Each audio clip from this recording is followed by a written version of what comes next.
My brother was still holding the remote when the general asked why Major Keane was sitting at the last table. For 1 second, nobody moved. The ballroom at St. Vincent Regional had been built for moments of controlled admiration. Gold curtains, white linen, donor names projected in soft light across the walls. A string quartet had stopped playing 10 minutes earlier, but the room still held the polished silence of people waiting to applaud somebody important. That somebody was supposed to be Grant, Dr. Grant Keane. Trauma surgeon, fundraiser, future chair of the regional medical board if the evening went the way he had planned. He stood beneath a screen showing a scanned military document, one hand around the presentation remote, the other resting near the buttons of his tuxedo jacket. My mother sat beside me at the last table, folding her napkin into smaller and smaller rectangles. She always did that when she wanted the family to survive a public event. On the screen, under a list of aeromedical crew assignments, were the words, Major Rachel Keane, Medical Crew Director. Grant read the line. Then he looked past it. That was almost impressive. Retired Brigadier General Thomas Calder stood at the podium with one hand braced against the wood. He was 68, broad through the shoulders, with the careful posture of someone whose body had once been repaired in several different places. Grant had introduced him as the patient who made him understand the meaning of trauma surgery. Calder had listened politely, then he had changed the slide. I authorized release of this record, he said, not only the part that began after landing. A few people shifted in their chairs. Grant smiled toward the donors. General, the evacuation timeline is fascinating, but I think everyone is most interested in the surgical outcome. Calder did not look at him. Most people are interested in the moment they can see. His finger touched the document on the screen. That does not make it the first moment that mattered. I kept my hands in my lap. In my purse, folded behind my wallet, was an old blue meal voucher from Ramstein. The paper had softened along the creases after years of being carried between houses, uniforms, and civilian handbags. Grant had seen it earlier that evening when it slipped from my purse. He had told me to throw it away. You keep the strangest trash, he said. I had put it back without answering. Now my name was 20 feet tall behind him. At the center tables, surgeons and hospital executives leaned toward the screen. Dr. Priya Shah, the chief nursing officer, stopped writing in her program. Noah Brennan, one of Grant's residents, looked from the document to me, then back again. Grant finally turned toward our table. His eyes moved from the screen to me, then to the donors nearest the stage. His thumb settled over the remote without pressing it. He shifted half a step toward the projection, as if deciding whether to block my name or explain it away. Calder continued, this patient was unstable before departure. During flight, the aircraft's primary therapeutic oxygen system lost pressure. The record states that the medical crew director redistributed oxygen supplies, coordinated manual ventilation support, reassigned monitoring, and kept the patient supported through descent. Grant lifted the remote slightly. We should be careful not to turn routine transport decisions into... Priya spoke from the second table. Routine, the word landed softly. That made the room quieter. Calder looked down toward the back. His eyes moved across the tables until they reached me. He stared, not at my dress, not at my face exactly.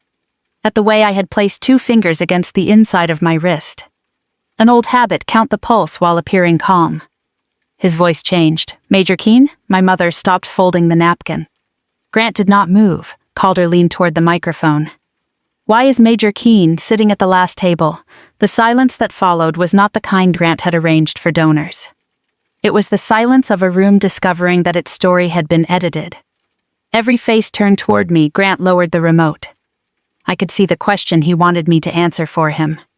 I stood, but I did not rescue him. Grant had always understood the value of being seen. When we were children, he volunteered to carve the Thanksgiving turkey because everyone watched. I washed the roasting pan because nobody did. That difference followed us into adulthood. Our father, Patrick Keane, was a high school principal who believed achievement should be measurable. Grades, titles, plaques. He kept Grant's acceptance letter to medical school framed above his desk. My nursing commission was tucked into a drawer with tax receipts. Dad was not cruel, he simply trusted the hierarchy he understood. Doctors diagnosed, doctors operated, doctors saved lives. Nurses helped, that was the language in our house, even when nobody said it exactly that way. My mother, Evelyn, understood more. She had worked nights as a respiratory therapist before Grant and I were born. She knew how many people stood between a patient's first bad breath and a surgeon's first incision. But she also believed peace was a household responsibility. Whenever Grant and I argued, she folded a napkin, straightened a stack of mail, or asked whether anyone wanted coffee. "Do not turn dinner into a competition," she would say. The problem was that only one of us had entered it. Grant was 4 years older and good at being first. First Keane to graduate at the top of his class, first to attend medical school. First to have his name printed under a photograph in the local paper. I was proud of him, that part matters. He studied until 2 in the morning. He worked through residency with the stubborn endurance of someone who believed exhaustion was proof of purpose. He became a gifted trauma surgeon because he paid attention when other people panicked. Grant earned much of what he had, then he started believing he had earned the people around it too. At family gatherings, relatives asked him about impossible surgeries. They asked me whether military hospitals were clean. When Grant described a patient with internal bleeding, everyone stopped eating. When I mentioned transporting ventilated patients between continents, Uncle Dennis asked whether the Air Force served meals during the flight. Grant answered for me, "She keeps them comfortable until the real doctors take over." He said it with a smile. Everyone laughed. I did too. That was how small distortions entered the family record. Not through declarations, through jokes nobody wanted to make awkward. I joined the Air Force at 22, after earning my nursing degree and working 1 year in a civilian intensive care unit. Grant told people I wanted help paying off school. That was partly true. The larger truth was that I had watched a military medical team receive 3 burn patients after an overseas training accident. The handoff was clean, fast, and almost quiet. Nobody performed importance. Everybody had a job. I wanted to understand that kind of system. At officer training, I discovered that rank did not erase hierarchy. It only made the lines visible. I learned to give medication while turbulence pulled equipment sideways. I learned to read a monitor through vibration. I learned that a patient could deteriorate over an ocean where no operating room existed, and that hold until landing was not a plan. The first time I came home in uniform, Dad asked Grant to explain the insignia. Grant guessed wrong. I corrected him. He laughed and said, "See, she has already become management." The room moved on. Years later, after I had completed critical care training, Dad introduced us at a retirement dinner. "My son is a trauma surgeon," he said. "My daughter is a nurse in the Air Force." Both statements were true, only one sounded complete. I could have added the rest: critical care transport, aeromedical evacuation, mission planning, ventilator management at altitude, clinical command during patient movement. But people who list their own responsibilities are often accused of needing applause. I had spent enough time around real emergencies to distrust anyone who required a room to understand their value. So I chose understatement. Grant chose expansion. When he performed one operation, the family heard the whole sequence. The diagnosis, the incision, the complication, the save. When my team moved 6 unstable patients across 3 time zones, I said work had been busy. Eventually, the imbalance became tradition. Grant was the one who saved people. Rachel was the one who traveled. That version made him comfortable. It also made everyone else comfortable, because it preserved the story they already knew. After Dad died, Grant gave the eulogy. He spoke about discipline, service, and the responsibility of using your gifts. Then he told a story about the framed medical school letter. I sat beside my mother and thought about the nursing commission still inside the desk drawer. After the service, I found it under old insurance papers. The paper had yellowed along one edge. My mother watched me hold it. "I should have framed yours too," she said. "You did not choose the wall." "No," she answered, "but I lived in the house." That was the closest she came to admitting how family stories are built. Not by one person, by everyone who decides which details are easier to display.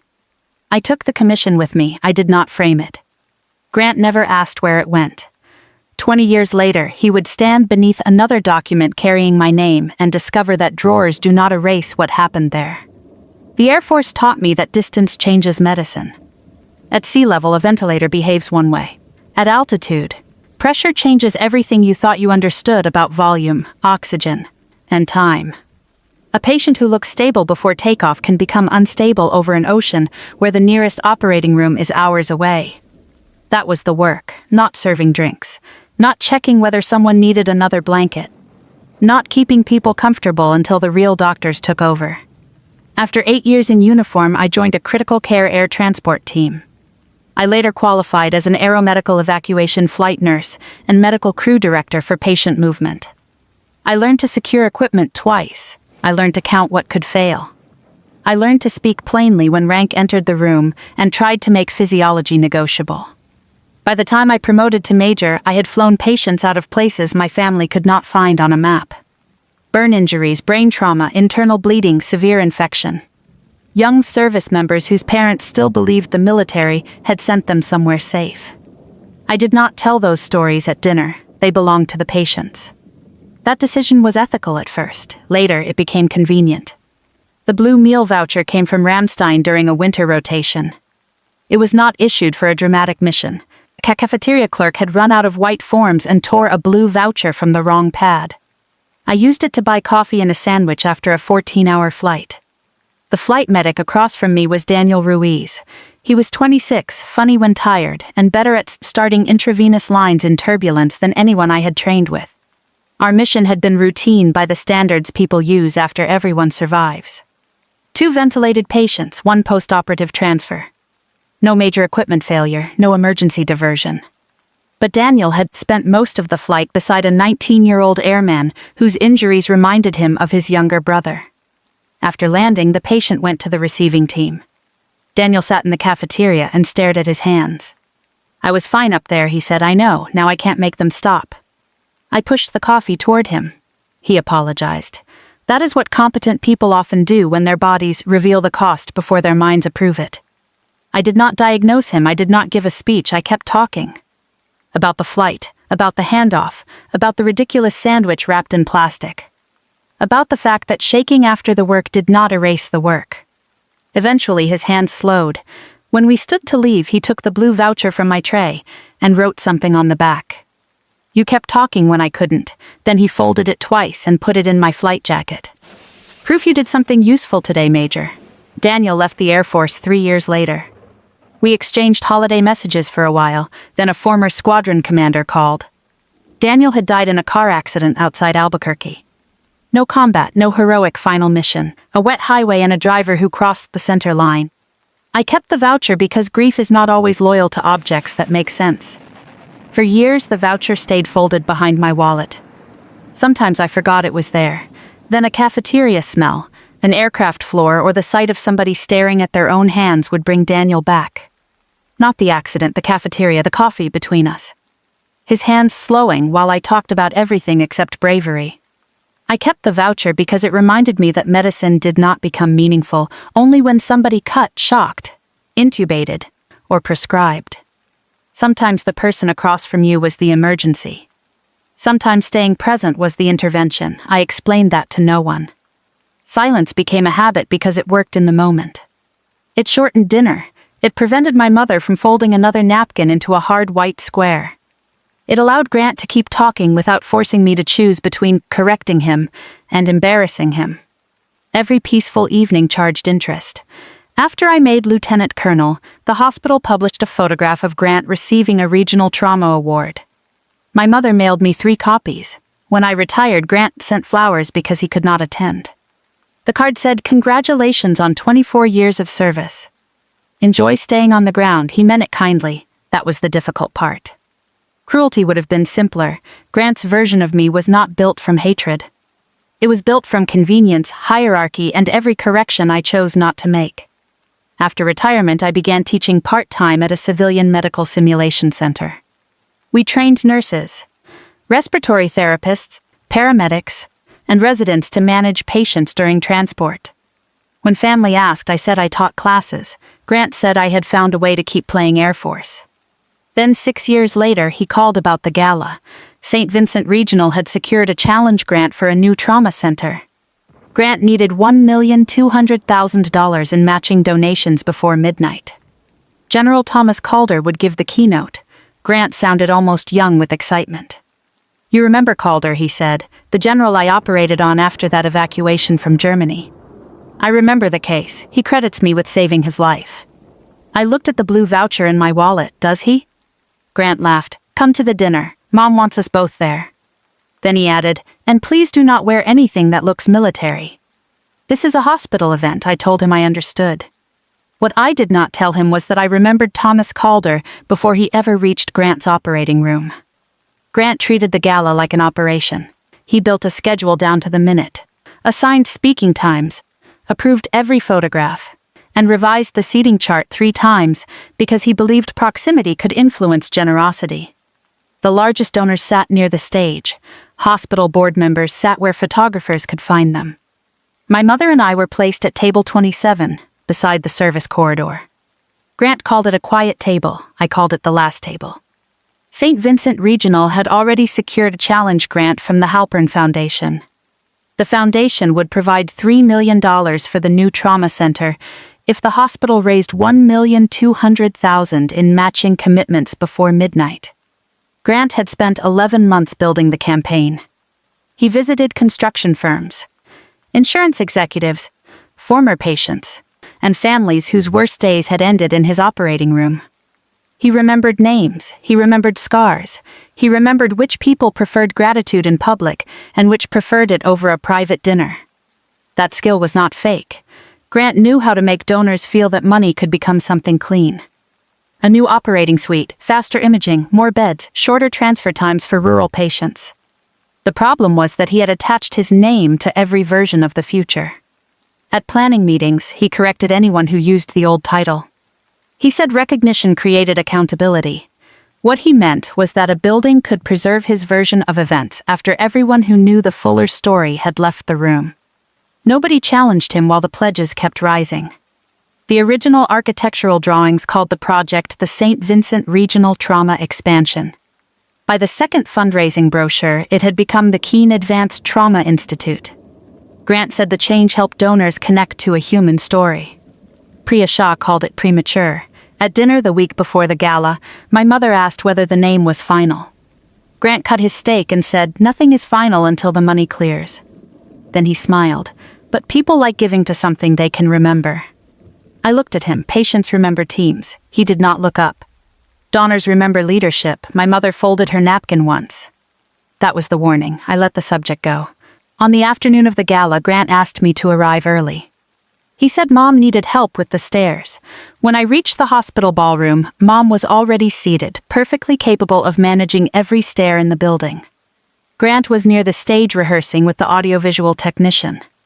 Behind him, the main screen displayed a photograph of Thomas Calder in dress uniform beside a smaller photograph of Grant outside the operating room.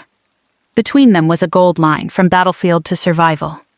I stood beneath the screen. "You operated on him after he reached St. Vincent?" 7 hours after he landed. "And the team in Germany?" "Stabilized him. The flight team transported him." Grant clicked the remote. The next slide showed a newspaper headline calling him the surgeon who saved a general. He watched my face. "What? Nothing. That never means nothing with you." I looked at the headline. "The story begins late." Grant lowered the remote. "Rachel, tonight is not a clinical conference. It is fundraising. I know. People need a clear narrative." "Clear is not the same as complete," he sighed. "There are sighs people use because they are tired." Grant used his because he wanted the other person to feel unreasonable. Calder himself credits me. "Have you asked what he remembers before landing?" He was sedated. That was not my question. Grant checked his watch. "We are 30 minutes from doors opening." A young resident carrying place cards slowed beside us. Noah Brennan. He looked from Grant to me and made the intelligent decision to keep walking. Grant stepped closer. "I need this evening to work." "I am not trying to stop it. Then do not complicate the message." Grant glanced toward the stage, then toward the rear of the ballroom.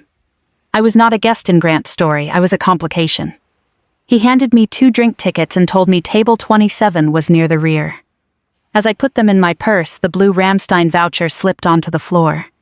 Grant picked it up. He unfolded it before I could stop him. His eyes moved over Daniel's sentence. "You kept talking when I couldn't."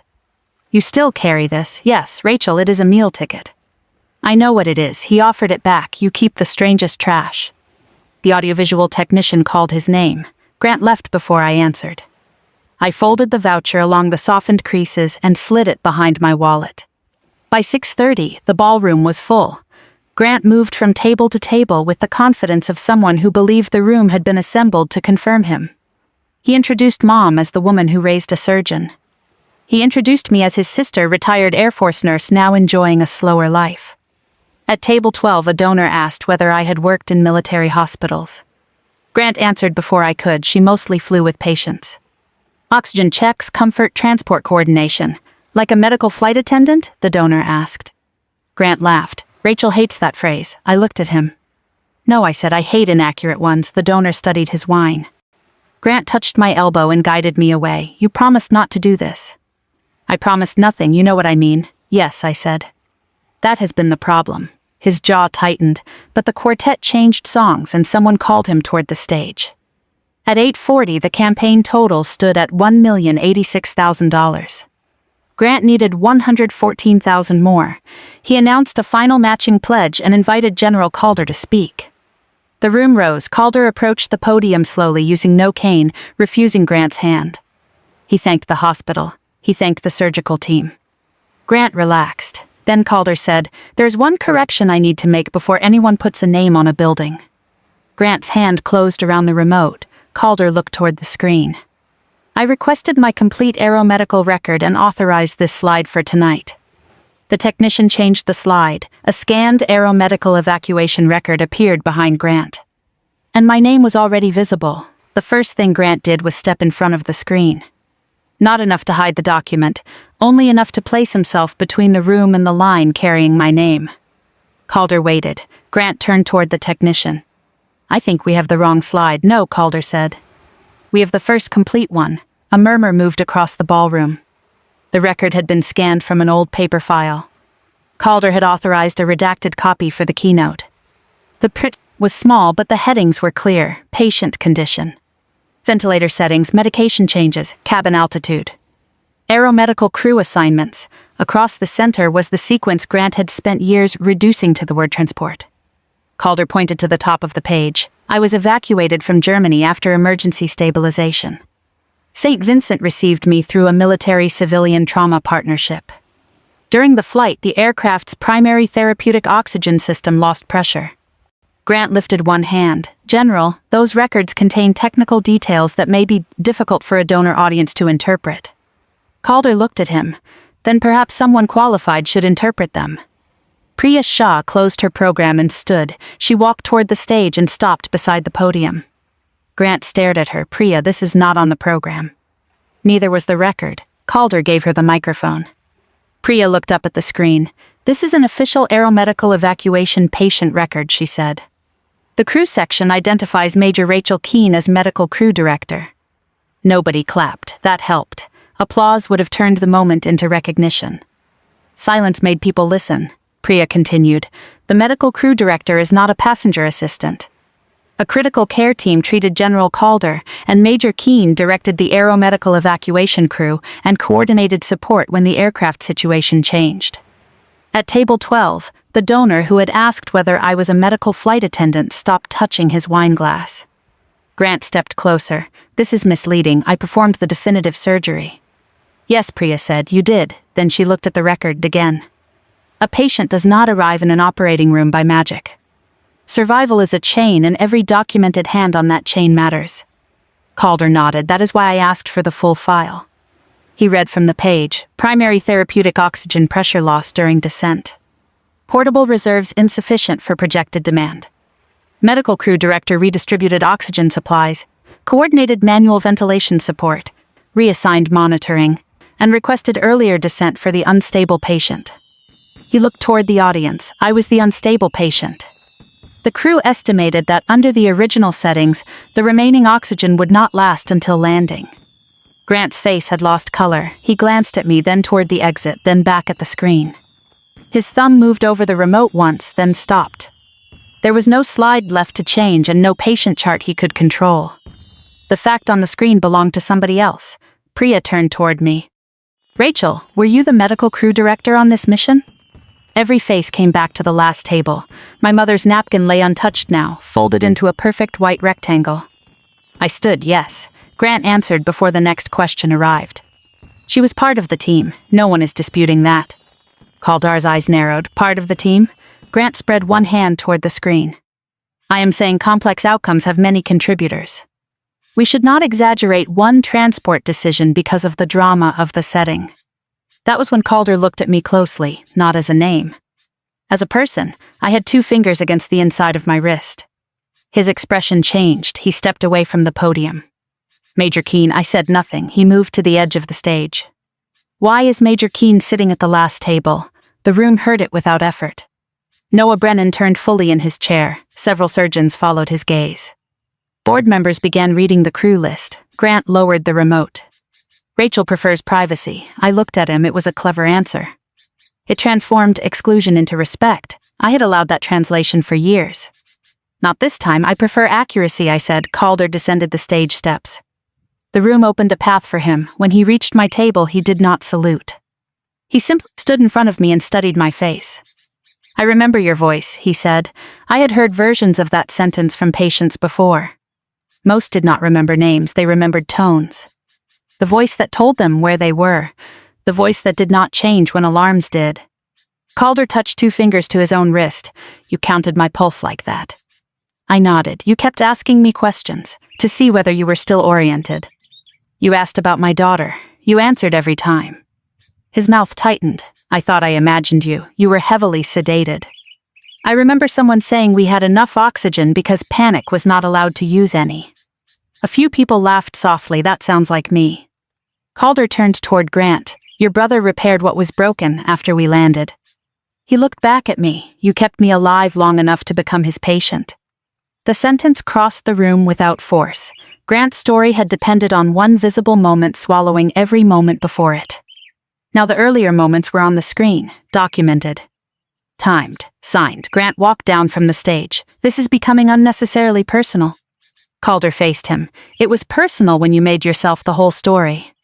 Grant looked at me and gave the smallest shake of his head. His eyes flicked toward Calder, then back to me. He waited. The old role was familiar. Soften Calder. Say I had never wanted attention. Both would have been partly true. Both had worked before. I stepped away from the table. You were the last link, Grant, I said. You were never the whole chain. Nobody applauded. The campaign thermometer still glowed beside the stage. $1,086,000, 114,000 short. Midnight was 3 hours away. Calder turned back toward the donors. I did not ask for this record to take money away from the hospital. Grant looked up. I ask because a building dedicated to saving lives should not begin with an incomplete account of how survival happens. At the foundation table, Miriam Halpern, chair of the Challenge Grant Committee, closed her folder. Then she raised one hand. Dr. Keane, she said, before this campaign accepts another naming pledge, I believe the foundation needs a private conversation. That was the first consequence. It arrived before the applause Grant had planned. And it came from the only table he had seated closer to the stage than himself. The private conversation lasted 23 minutes. I know because the ballroom clock was directly above the door, and every person who stayed behind seemed to look at it without meaning to. Miriam Halpern took Grant, Priya, the hospital chief executive, and 2 members of the foundation board into a conference room beside the kitchen. Calder remained in the ballroom, so did I. Nobody quite knew what to do with me. That was new. For most of the evening, people had known exactly where I belonged.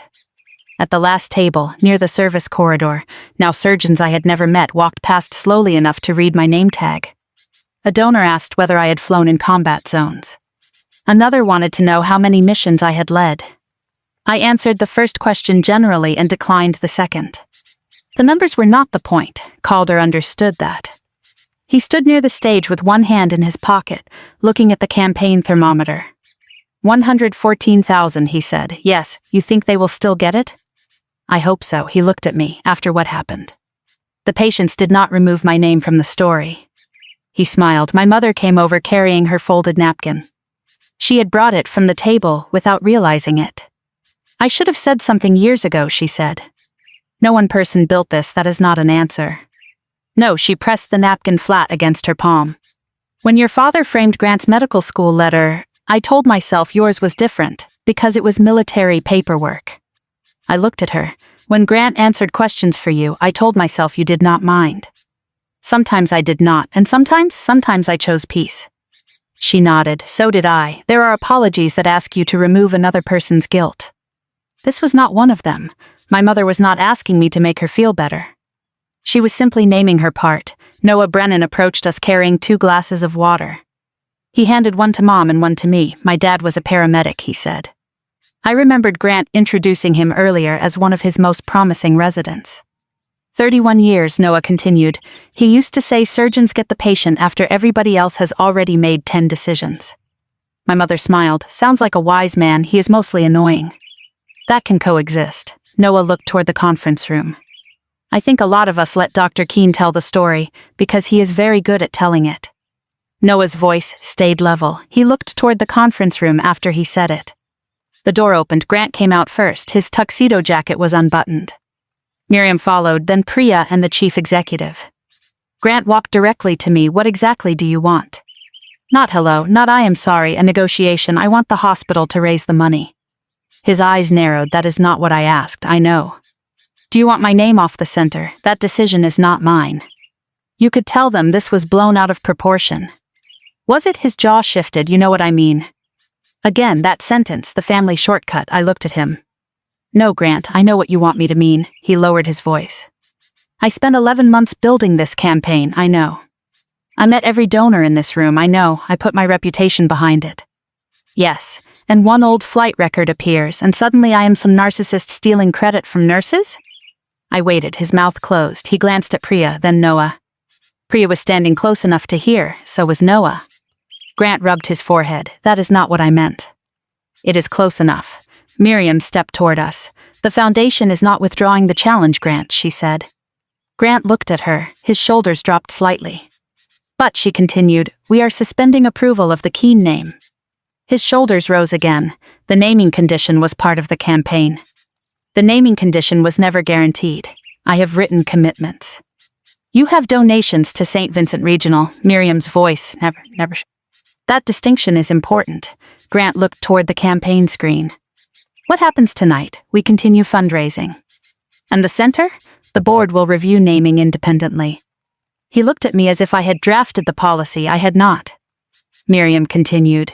The foundation also wants the new program materials to describe trauma care as a continuum, including pre-hospital care, transport, nursing, respiratory support, surgery, rehabilitation, and follow-up. Grant gave a short laugh. So now the brochure needs an encyclopedia. Priya answered, no, it needs an accurate sentence. My mother unfolded the napkin. For the first time all evening, she stopped trying to make it neat.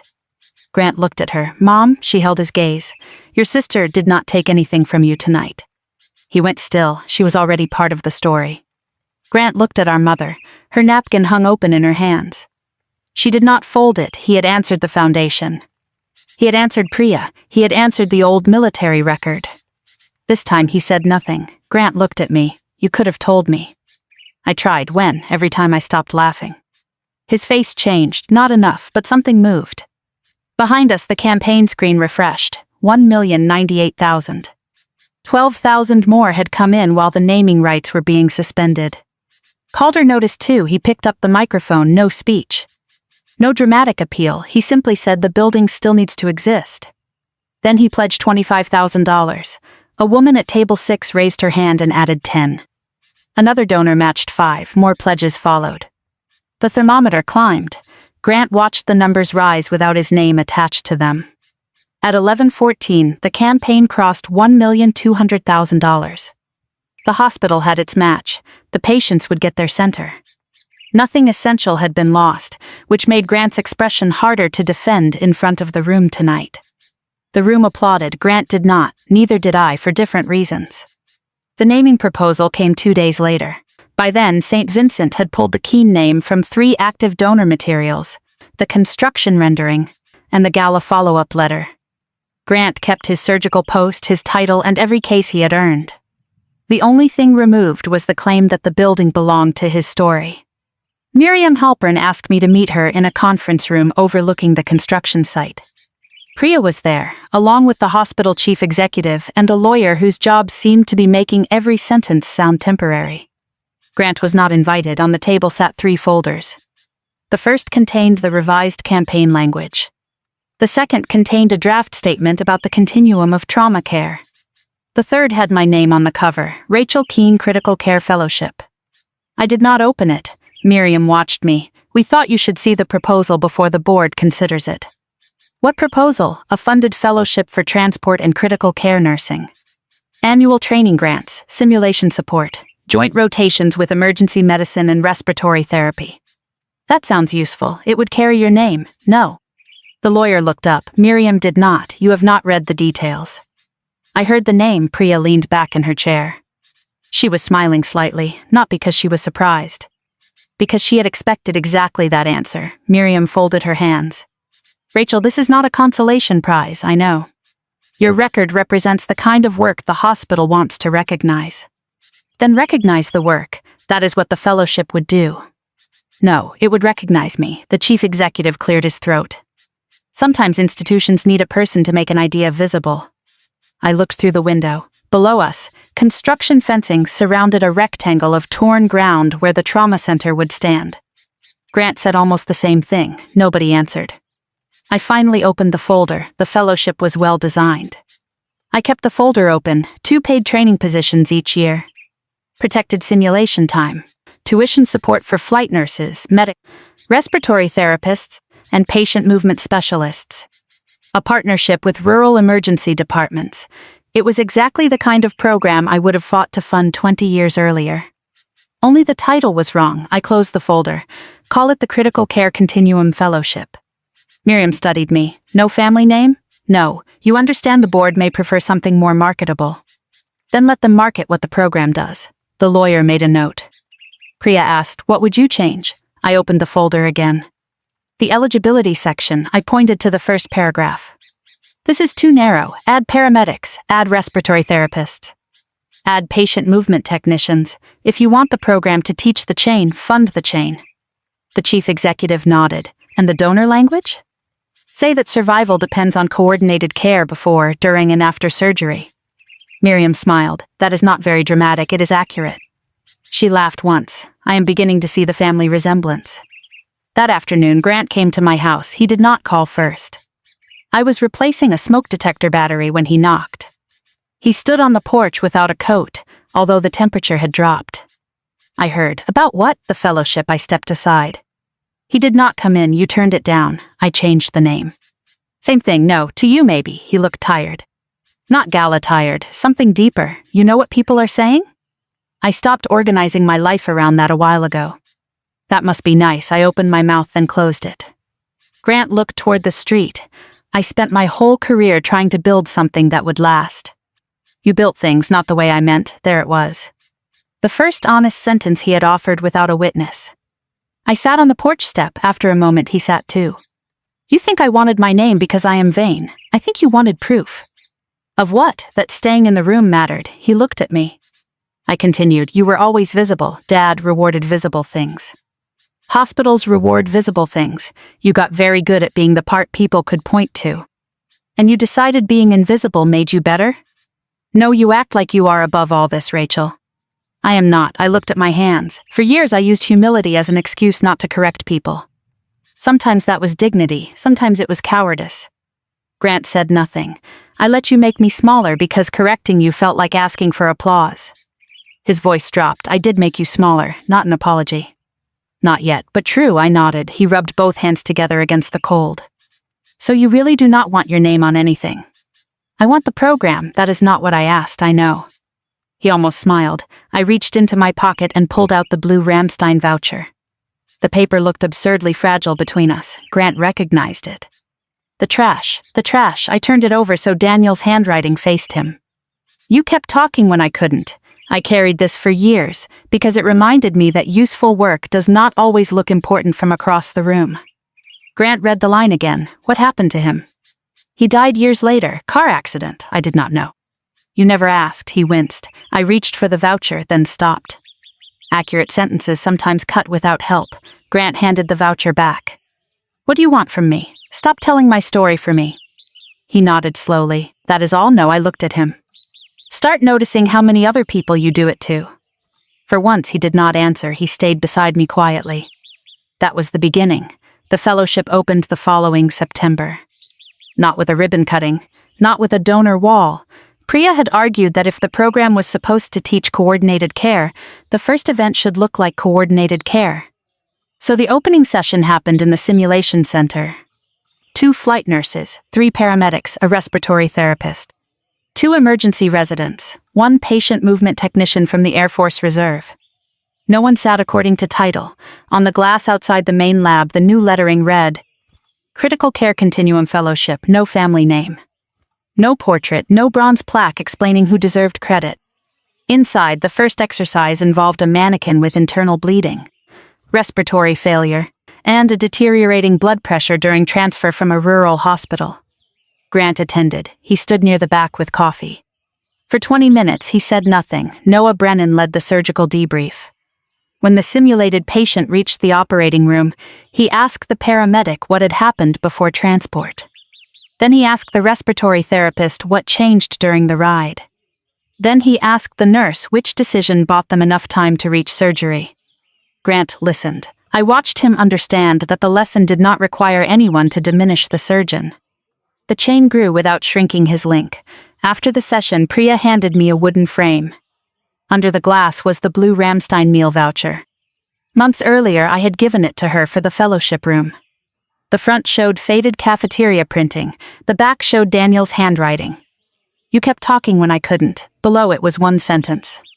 Useful work is not always the work people see, no name. Priya had respected that. Grant read beside me. You really do hate plaques. I hate inaccurate ones, he smiled, a real smile this time. That sounds familiar. We walked outside after noon. The new trauma center was almost finished. Workers were testing the doors. The final name had been approved 2 weeks earlier. The Critical Care Continuum Center at St. Vincent Regional. Grant had voted for it. He did not tell me. Priya did.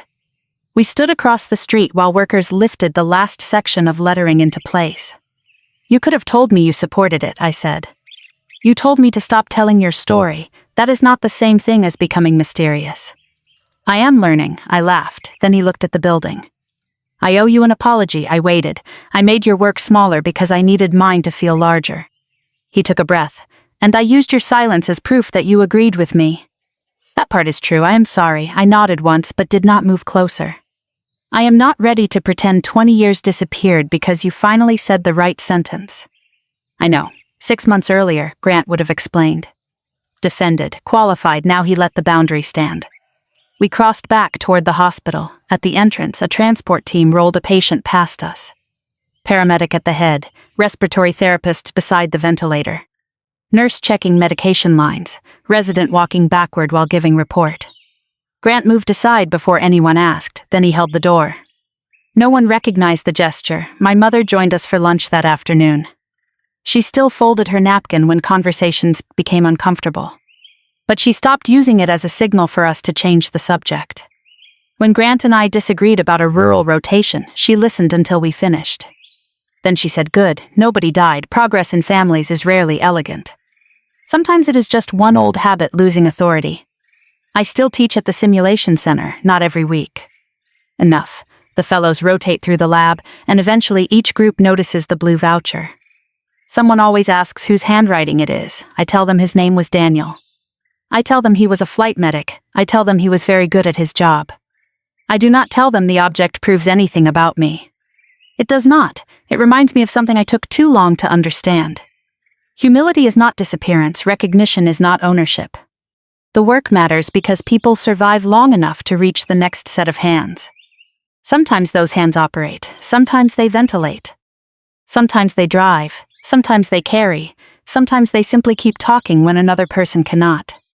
No link becomes stronger by pretending the others were not there. That is the part I teach now, not rank, titles. Not who gets the photograph, the chain, and when the fellows leave the lab, they pass Daniel's blue voucher under glass. Most of them never learn my name, that no longer feels like disappearance. The work exists. Daniel existed. None of it needs to become a monument to matter. A name can be useful when it helps people find the work, but it becomes dangerous when it starts pretending the work belonged to one person. I spent years believing silence was the same thing as humility. It was not. Humility does not require you to disappear from your own life, and recognition does not give you ownership of everyone who helped you get there. The point was never to replace Grant's name with mine. The point was to stop pretending one name could contain the whole chain. Thank you for staying with me to the end. Have you ever let someone tell a smaller version of your life just to keep the peace? When did you decide that silence was costing too much? If this story resonated with you, like the video, subscribe, and tell me about that moment in the comments. And if it brought someone to mind, share it with the person whose work was easy to overlook. Take care of yourself, and I'll see you in the next one. Remember what the flight record finally showed me. Survival was never one name on a page, it was the whole chain.